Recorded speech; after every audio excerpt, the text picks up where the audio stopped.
What's going on, y'all, man? It's your man, C. The Critic here, coming to you with another video. At the end of the day, this is the second segment, or the second part, second session, I like to say, of segment I'm doing called In the Mind of, right? And, the first, if you want to look back at it, was the first of Joe Button. And that had a lot to do with basically how he thinks, how he feels, how he moves. Therapy session, but it was based off a storyline in a podcast where he basically got a lot of backlash over Kawhi Leonard and his father, right? And for you guys who don't know, well, I'll get into that, but this is basically the second session of that. It's me, see the critic in the mind of, and now we're gonna, go in the mind of Kawhi Leonard, and today, for you guys who don't know, Kawhi Leonard's dad got murdered when he was young. And like I said, this is all based off like a lot of people look, let's just keep it real, man. A lot of people joke on Kawhi. He's robotic, right? He's a lot of people call him robotic, a lot of people call him serial killer like he has those sociopath movements or feels to him, like a lot of people say psychopath but sociopath, like he has that feel. And this is basically a psychological segment breaking down everything that's happened with him and why he is the way he is. Like, this is in the mind of Kawhi Leonard, like I said. And at the end of the day, like, as we know, like a lot of people have known this for a while now, but a lot of people are getting re-familiar with it because of the Joe Button comments on the Joe Button podcast. And look, his Kawhi Leonard, his dad died when he was younger, and I put up a little clip, not a clip, but a little writing of what a lot of things that are going on and people have said in the past. But his dad died when he was younger. Like at that time, I feel like he was probably a normal kid. If I had to break it down, he like any kid. Every kid comes in this world normal. There's some chemical imbalances with people, but every kid comes in this world normal. He basically had this situation and this thing when he do with his dad. Whether it was every week, I believe it was every week, where they went to the car wash. Um, he did a lot of things like at that car wash. He did things with his dad, personal time with his dad. Washed their car, like any father, real father does with their son. It could be working on the car, working on the wheels, cleaning the car. It could be other things. It could be working on the house. Like, these are a lot of things real dads have their bonding moments with their son. It can be over sports. It could be over anything. And at the end of the day, his dad was into football, but Kawhi was more into basketball. And his dad loved that. He took to that.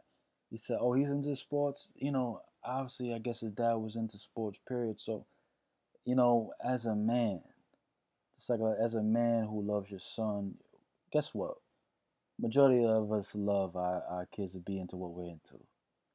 So Kawhi's dad might have been into football. He wanted to be into football, but guess what? He was into a sport anyway. So guess what he's going to do? Support that 100%. I dig it. I rock with it. So when his dad died and got murdered, he got murdered at the same car wash and the same thing that him and Kawhi did as their bonding moment. As a kid, that is next. Forget that. Not only did he get murdered there, Kawhi was at a game at the time playing in a basketball game. So it's like you have to look at it from so many angles. Not only was he not there for his father, which as a kid you're gonna, man, that's what you're gonna think. but he was doing something you guys love to do every single week. Like, that's traumatic. It's traumatic. So every single week you love doing this, and your father gets murdered doing that. I mean, they look. His mom said that after he found out the news, he got emotional and he let it all out and he cried. And literally since then, his mom says he has basically had this blank stare and emotional thing to him since. I mean, his, his laugh that everyone has seen and went viral for, and people laughed at at at his call. Like, people have laughed at this, made jokes about this, and which is not a bad thing. It's understandable, especially how weird and awkward that laugh was. But what we don't understand is that this is from very bad trauma. Like, he doesn't know emotions at all anymore. That's what people don't understand. He doesn't know how to do these things. It's sociopathic at a certain level. And I'm not saying that to diss him, but it is. But he wasn't born like that, though. It was created by trauma, extreme trauma of someone like he loves, his father not passing, but getting gunned down. And when it comes to that, Lennon and his dad they just spent so much time there. It was their special time together. And for him to be there, Leonard to be playing a game, like, that's traumatic to the next level. So it's like when Leonard says things like, I get hyped for things I haven't experienced before, that's real. Like, he knows highs that he doesn't know. Like, he experiences highs and expresses highs. That's a better way of putting it. He expresses highs he does not know. That's it. After that, becomes nothing to him. Becomes like anything else. He expressed that high when he won that game winner against the Sixers in Game 7. That was a supreme high he's never expressed. After that, he can do it again. He can do it again in the finals. And he might not express it like how he did because he already experienced that. Maybe not in the finals, so you might have a chance of him doing it again, but after he does it, it's wiped clean. That's next level, y'all. That's next level.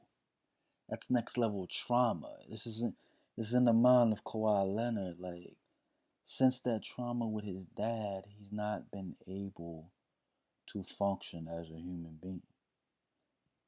And that's why I feel like Joe Button has gotten all that backlash because it's like, dog, this is you. This is supposed to be the therapy king, the therapy guy, this trauma here, trauma this, trauma that, and you make light of it. Not saying you made fun of his dad, or, so I'm not one of those guys who believe that, but you make light of the situation. Nah, man, we can't have that. So at the end of the day, this is in the mind of Kawhi Leonard. I feel like people don't understand them. Maybe they understand them a bit more now. Like, everyone handles trauma different. Some people, and like I said in the Joe Button session one, because it's session two, but session one, Joe Button takes trauma different. He laughs. He does certain things. He digs hard. He digs deep. He even hurts people. Hurt people. Hurt people. His famous lines. And he might dig deep and go at that person and say things he does not feel because of the trauma he's been through. But Kawhi Leonard, he's a different guy. And he might not be as emotional. He might not feel like he's there. His facial expressions aren't there. He's social might be socially awkward. Like, He doesn't know how to express his emotions. He does not know how to give genuine human emotions because of it. Some people fake it. Some people can't. And that's Kawhi Leonard. That's in the mind of Kawhi Leonard. Session two, hey, this is your man, C. The Critic here, man. I want to hear you guys' thoughts, like and subscribe and flood the comments of what you guys think. Let's have a therapy session in our comments. Let's do that. Let's have critique, but I want to know what you guys think about this. And you know, watchers. Till next time, watchers keep watching.